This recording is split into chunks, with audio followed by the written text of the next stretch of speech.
श्रीराम समर्थ.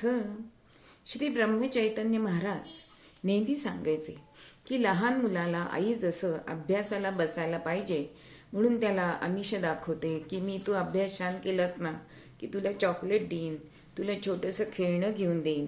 अगदी तशीच आमिष ही संत आपल्याला दाखवत असतात. कशासाठी? तर मनुष्याची मनोवृत्ती पालटावी यासाठी. एकदा श्री महाराजांकडे एक नास्तिक मनुष्य अत्यंत चिडून आला आणि म्हणाला, तुम्ही जे सांगता त्याच्यावर माझा अजिबात विश्वास नाही, ते काही मी करणार नाही. श्री महाराज म्हणाले, मी काय सांगतो जे तुम्ही करणार नाही?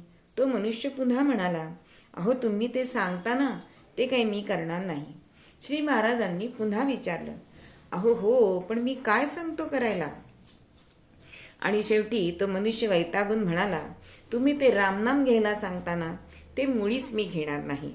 या उत्तरावर हसून महाराज म्हणाले, बस बस, आता तुम्ही एकदा रामनाम घेतलाय, झालं तुमचं काम. म्हणजे हे रामनाम कसं असतं माहितीये का?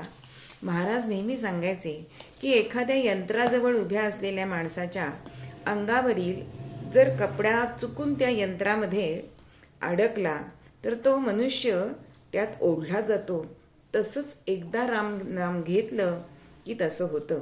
अनुग्रह घेताना आपल्याला सांगतात की दररोज 1 माळ घ्या, पण त्या 1 माळेची आपण 10 माळा, 13 माळा, 15 माळा, अहो होता होता किती माळा आणि अविरत असा जप केला जातो. म्हणून गोंधळ्यात येणारे सगळेजण अखंड रामनाम घ्यायचा प्रयत्न करतात.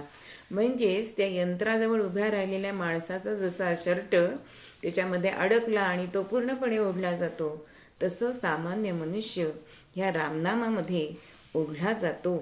म्हणूनच आपण सतत रामनाम घ्यायला पाहिजे. मग हे रामनाम का घ्यायला पाहिजे? तर ह्या कलियुगामध्ये श्रद्धेचं पारडं अगदी हलकं झालं आहे आणि त्यामुळे सर्वच गोष्टी या सुस्पष्ट दिसतील, उमजतील, पटतील असं नाही ना. म्हणून ह्या रामनामाने हे सगळं आपल्याला छान दिसायला लागतं.